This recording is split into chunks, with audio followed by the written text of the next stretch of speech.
Coming up on Sports Night. Men's basketball closes out the home slate against a pair of tough opponents. Lacrosse looks to continue its winning ways, facing off against a ranked opponent. And women's hoops finishes the season in Joe McKeown's career.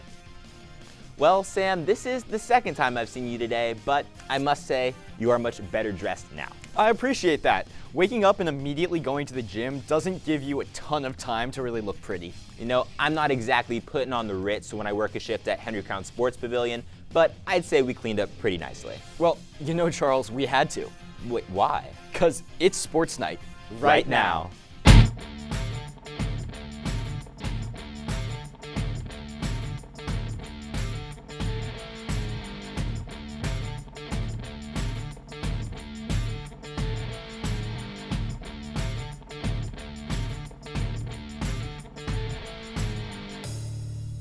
Welcome to Sports Night. I'm Sam Montag alongside Charles White. And Charles, there seems to be a lot of anticipation in the sports world right now. Yeah, I agree with you, Sam. The brightest NFL prospects were working out at the Combine in Indianapolis over the weekend. Spring training's in full swing. March Madness just around the corner. The excitement is definitely building up. It's just really a perfect time in sports. I mean, personally, the suspense is killing me. I don't think my resting heart rate has ever been higher. Well, luckily, the wait is over for Sports Night. Let's hop right in with some men's hoops. Men's basketball came to Evanston on its first Big Ten win streak of the season to face off against Oregon and Purdue. Currently competing for a first-round bye in the Big Ten tournament, the Cats were in need of some clutch-time wins. Nick Martinelli bobblehead night at Welsh-Ryan Arena and ready for action against the Ducks. Early in the first half, Wildcats get the trap, and Arrington Page swoops in for the steal, flies up for the dunk, and ow! He comes down hard, but he was all good. Wildcats, a solid first half, but Oregon caps it off with an 11-3 run going into the half off this huge Nate Biddle three. They lead by 7 at halftime. Let's jump right into the second half of action. Oregon picks up right where they left off. Simpkins cross-court dish to Evans, connects from the corner. Ducks get up by as much as 12. But the Cats not going to go down easy. Fast forward a few minutes, they storm back. Clayton, top of the three, bang, and that's just what Northwestern needs. Now a few final minutes, Lynn, layup doesn't go. Offensive rebound for the Ducks. Biddle thinks about the shot, but instead gets it back to Lynn in the corner, who puts up the three for a huge shot. Now it is going to be do or die for the Cats. Northwestern gets it into their guy, Martinelli, dribbling, working the mid-range, pulling up, doesn't go at first, but a huge rebound as Trey Singleton comes flying out of nowhere for the Cats. Coach Chris Collins will call a timeout. Northwestern gonna have to go for the win now. Reed inbound to Martinelli. He goes around, puts up a spin move, goes for the shot, ball hanging on the rim, and it's in. A beautiful shot from Martinelli. Oregon with one more chance. The half quarter does not fall, and Northwestern escapes with the win. Nick Martinelli, the hero, finishing with 22 points and capping it off with a huge game winner. And fast forward to a senior night matchup with number 15 Purdue, and we're going to get started early in the first half here. Jaden Reed hovering around the top of the key, waiting for a play. He's looking, but nothing gives. Reed decides to take matters into his own hands. Step back jumper, it's good. Now it's Purdue looking for a basket. Cats giving the Boilermakers fits on defense. Kaufman-Wren tries to lob the basket for the alley-oop, but it is intercepted by Nick Martinelli. Martinelli takes a down court, dishes to Angelo Cheravino in transition for the open layup. Shortly thereafter, Northwestern on offense again. Reed finds Martinelli, who drives to the paint, but he doesn't have a good look. He kicks it back out, and it winds up with Jordan Clayton on the wing. Three-point shot is good. Cats nursing a 5-point lead later in the half. Reed trying to find an open guy, and he gets big man Arrington Page wide open at the top of the key. Page sinks a three, and the Cats lead by 9 at half. Second half action now, and Purdue trying to steal the lead from Northwestern, but the Cats absolutely stuffing them defensively. Jakari Harris tries to drive to the basket, but he's met by Reed and Page, takes the shot anyways, and Page says, not today. Big stop for the Cats. Back to the Cats, and a quick pass by Page to Martinelli for the emphatic slam. The Welsh is rocking. Less than a minute to go, and the Cats up by just one. Braden Smith bringing the ball up the court, looking for a man, and finds Kaufman-Wren, who kicks it out to a red-hot CJ Cox in the corner. 3 is good, and Purdue takes the lead. Clock winding down, and the Wildcats would ultimately drop the matchup, ending their 3-game win streak. 70-66 was the final out of Evanston, with 1 game to go in conference play before the Big Ten tournament. Following the loss, men's basketball looks to finish the regular season on a high note against the Golden Gophers in Minneapolis. When we come back, we'll cover Coach Joe McKeown's final game as he closes out an incredible career.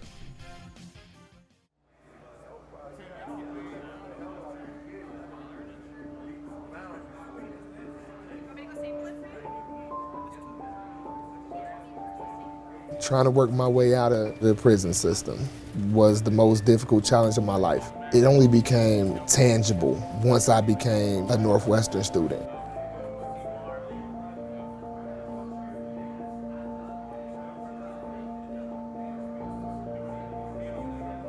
One, two, three, four.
My relationship with Giannis is unique. We're from the same country, we're from the same city. Being a Northwestern alum, I think, has tremendous advantages in the sports industry. To me, that community, it's been with me for 20 plus years.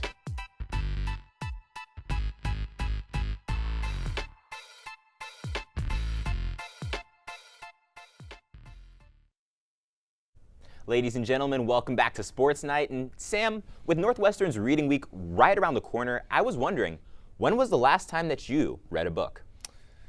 Oh, for class? 2 weeks ago. No, I mean just by choice, not for class. Oh, I don't know for sure. When was the last time Northwestern women's field hockey wasn't ranked? Well, I'll let you ponder that, but while I do, let's jump into the final chapter of head coach Joe McKeown's coaching career. Coming off a 10-game losing streak, women's basketball came home to Evanston for the final game of the year against Purdue. Of course, this was the end of the road for head coach Joe McKeown, but it was also the end of the road for many others. Grace Sullivan, Deja Turner, Tate Lash, Sammy White, who got her first and only career start on Sunday, and Caroline Lau, who balled out on senior day. Here she is, nailing a stop and pop jumper from beyond the arc. She had more in store for us from long distance. For the Boilers, Tara Day was getting in her bag as well. She finished her afternoon with 18. Mid-second quarter action, some great ball movement to guess who? And we're getting loud up in Evanston, pun intended, Lau heating up from deep. But don't forget, she's a point guard at heart. That's a Tom Brady-like outlet pass, and that's Casey Harder hooping through the harm for the and one. A closely contested battle in the first half, knotted at 30. Purdue started flexing some muscle of its own in quarter number 3. Lana McCarthy's hype, she's got some momentum going for the Boilermakers. But number 7 and the seniors refused to fade into the night quietly. Another triple, and if that wasn't enough, here's another. Boom. That's a career-high 5 threes for her, and on the other end, Grace Sullivan sends this layup attempt to the moon. It falls to Lau, Wildcats in transition, and she's going to find Harder again. Just a snapshot of her 13-assist effort that paired with her scoring. How about this find through traffic? Deja Turner, layup for the tie, even again at 54. Purdue's 10 points in the final 4 minutes, however, proved to be the difference maker. McCarthy starts it, and Day takes it to the cup to finish it. A somber end to the Joe McKeown retirement tour. A 5-point loss for the Cats secures Purdue with the last spot in the conference tournament, while McKeown soaks in his final moments as Northwestern's head coach. Right after Sunday's game versus Purdue, Northwestern honored head coach Joe McKeown in the last game of his 40-year career. An emotional McKeown took center court as he spoke to the Northwestern faithful for the last time, thanking his players, coaching staff, the fans, and his family. A special day for a special coach who spent 18 years at Northwestern and retires as the school's all-time winningest women's basketball coach. Here's what McKeown had to say in his final press conference. So I just want to be remembered as somebody that cared about his players and did everything we could to make them better, everything we could. We built 2 fan-based families too, and it felt so good to see people come back today to support not just our team but our family. Women's basketball closes out the season with a final record of 8-21.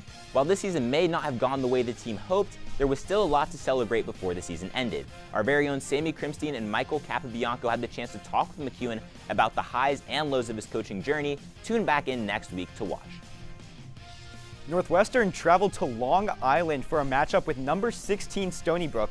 After taking a 9-8 lead going into halftime, the Cats got caught up in quite a nail-biter. The visitors lost the third quarter 4-1 and entered the fourth with a 12-10 deficit. But the Cats woke up in the final period and scored 3 unanswered goals. Maddie Taylor added to her 4 total goals, converting a free position shot with 8 minutes to go. However, it was junior Taylor Lapointe who completed her hat trick in the Cats' comeback by scoring the game winner with just under a minute 40 remaining.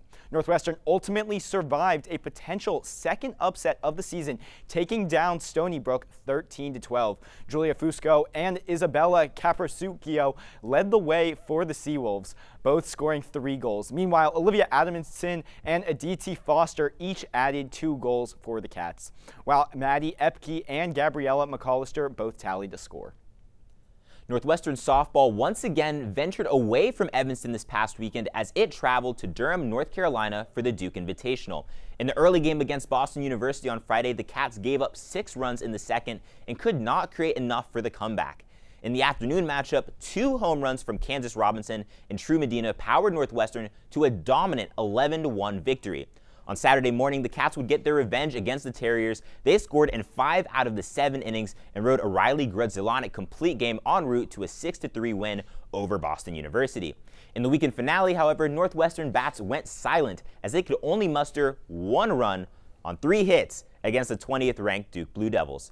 This 4-game split means the Cats remain 3 games under 500 as conference play begins. The Cats ventured to one of the best cities in America, Atlanta, this weekend to take on number 5 Georgia Tech.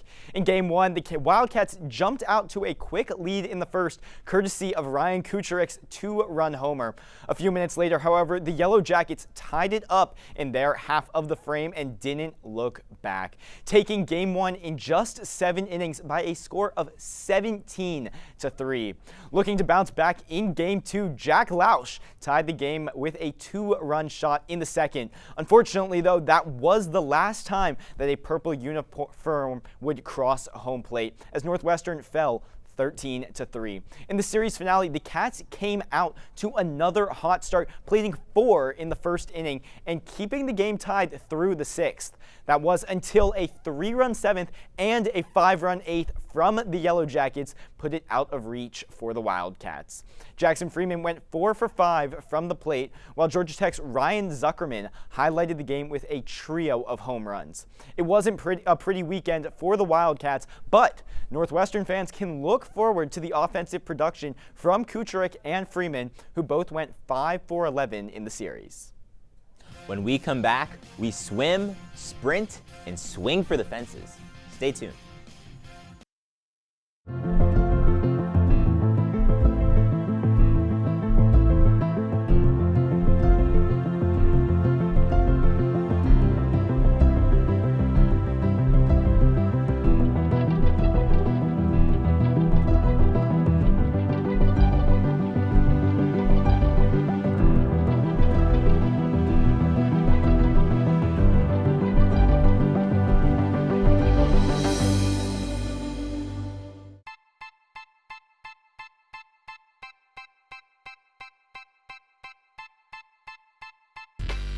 My relationship with Giannis is unique. We're from the same country, we're from the same city. Being a Northwestern alum, I think, has tremendous advantages in the sports industry. To me, that community, it's been with me for 20 plus years.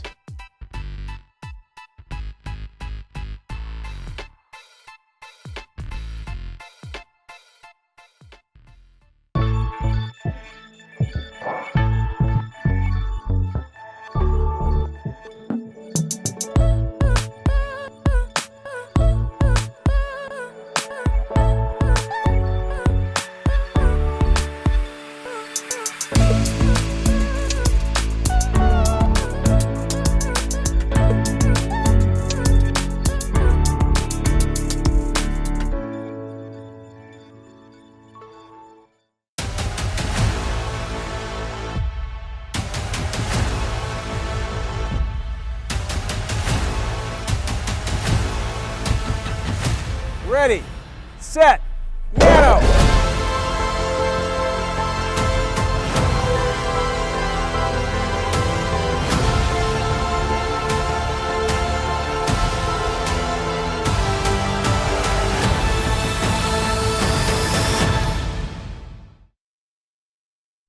Welcome back to Sports Night Evanston, America's most watched Thursday night program, where we're all wondering what the last book that Sam Montag read was. Well, I just remembered, Charles. I know the people have been on the edge of their seats.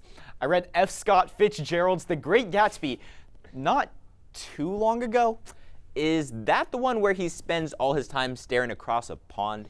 Yeah, but to be fair, honestly, I've been spending a lot of time staring into pools as well. I mean, with the Cats swimming squads performing like they are, who isn't watching?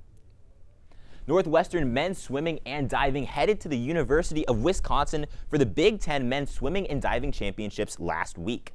The team had a strong showing with 8 podium finishes. The Wildcats finished in 4th place, the highest NU men's finish at the Big Ten Championships in 20 years. Sophomore Josh Staples took home 4th place in the 200 IM, marking a new personal and school record in the 100 free. Junior Stuart Seymour finished in 2nd place, setting a new personal best and school record, and also earning him all Big Ten second-team honors. Additionally, junior Cade Duncan took home 3rd in the event. Junior David Gerchik and sophomore Ollie Kuss competed in the 200 back, earning 6th and 4th respectively. On the diving side of the competition, senior Adam Cohen and sophomore Kyle Lee competed in the platform diving final. And to wrap up the weekend, Duncan Seymour, Koss, and Connor Schuster teamed up for the 400 free relay, finishing in 4th place, setting another program best. The school set a total of 12 school records and will wrap up the season at the NCAA tournament this month. Northwestern women's golf team placed 9th in South Carolina's Darius Rucker Intercollegiate. Junior Ashley Yun shot 1 under par with 2 birdies and an eagle in the final round to give her a share of 25th place. Megan Mang also finished 5 over on the weekend. Next up for the Cats is the Ping ASU Invitational in just over 2 weeks. The men's golf team fared a little bit better than the women's squad, placing 5th out of 15 teams at the Colleton River Collegiate. Rowan Sullivan, who competed in his home state of South Carolina, turned in a 3 under par weekend to earn a season-high share of 3rd place. Daniel Svard followed Sullivan with a 1 under par tournament. The Cats have until March 26th before they return to action in Palo Alto. The Wildcats took to the Combe Tennis Center this Saturday to face off against the University of Illinois Chicago. Coming into the day, Northwestern was 21-0 all-time against the Flames and did not disappoint this year. The Cats completed the sweep, taking down UIC 7-0. Cooper Hahn and Carter Pate shone in their singles matches. Hahn won his match 6-2 and 6-1, adding to his undefeated singles campaign this year, while Pate dominated, winning 6-0 and 6-1, giving him the team-leading 9th win of the season. Out of Northwestern's 6 single matches, only 1 went to a 3rd set. The win now has the Cats sitting at 11-3, their best start since 2016. Tomorrow night, the Cats will kick off Big Ten play in Evanston against Washington. Women's indoor track and field season concluded last weekend at the Big Ten Indoor Championships in Indianapolis, Indiana. The Cats boasted 4 podium finishes in 3 different races as Sky Ellis took home 4th place in the women's mile. The team of Ellis, Carrie Drake, and Anna Hightower and Olivia Capalla placed 4th in the distance medley relay, and Ava Cernity and Maddie Whitman finished 6th and 7th respectively in the 5K. As a whole, Northwestern finished 13th out of 18 women's squads and will turn their attention towards the outdoor track season starting later this month. And now let's find out where you can catch the Cats. The softball faces off in its first conference series of the year against number 22 Washington. Baseball travels up to Minneapolis to take on a couple of non-conference teams. And men's basketball looks to close out its season on a high note Saturday night. After the break, a segment almost as perfect as Leo Tesler's smile. We have Plays of the Week, so don't go anywhere.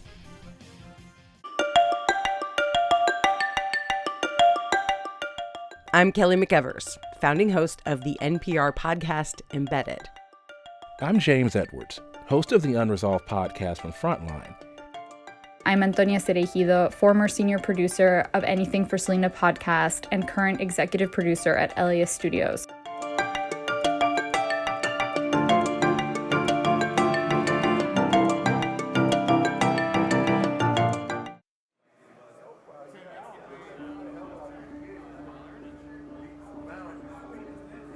My narrative, since I've been locked up and kind of made my transition, has been like redemption, accountability. When I come into the classroom environment, every individual that sits amongst me takes education seriously.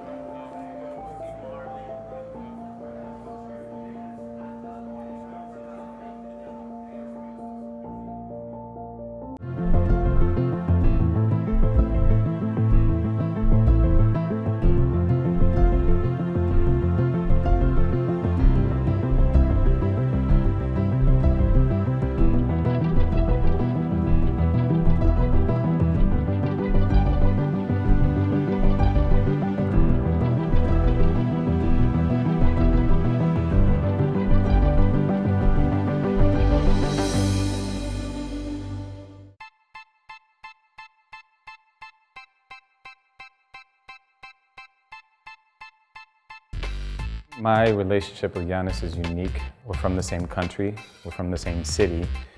Being a Northwestern alum, I think, has tremendous advantages in the sports industry. To me, that community, it's been with me for 20 plus years.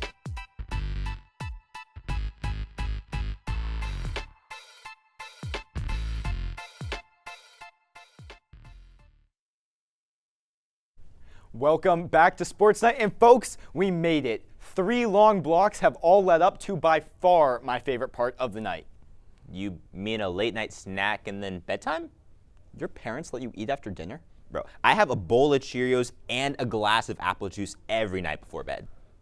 Okay, well, that sounds amazing, and we should definitely talk more about that. Rogov is telling me to get back on track. So let's bring it home with everyone's favorite segment, Plays of the Week. And now it's time for the greatest show on earth. Just kidding, but it is Plays of the Week at the 3 spot. Northwestern versus Oregon on Saturday night. Angelo Cheravino goes up for the big swat, comes down with the basketball, races the other way in transition, finds Nick Martinelli, who stops and dishes to Tyler Kropp for the lay. Defense turned into offense. At number 2, Sunday afternoon action at the Welsh. Caroline Lau has one-on-one, nasty crossover, step back, and the long 2 goes. Sweet move on senior day. And at number 1 play of the week, Cats down 1 with 6 seconds. Martinelli stops, spins, steps through and throws up the floater in and out of the back of the iron and finally in. Oregon the other way, half-court prayer, too long, and the Cats win. Game on the line. Martians have the death beam pointed at Earth. You better hit it. I want Martinelli. But for now, I guess a win over Oregon will suffice. That'll do it for Sports Night this week. Be sure to follow us on X at NNN Sports and on Instagram at NNN_sports, and maybe read a book. Also, contact Charles about his late night munchies. Thanks for tuning in and have a great night, Evanston.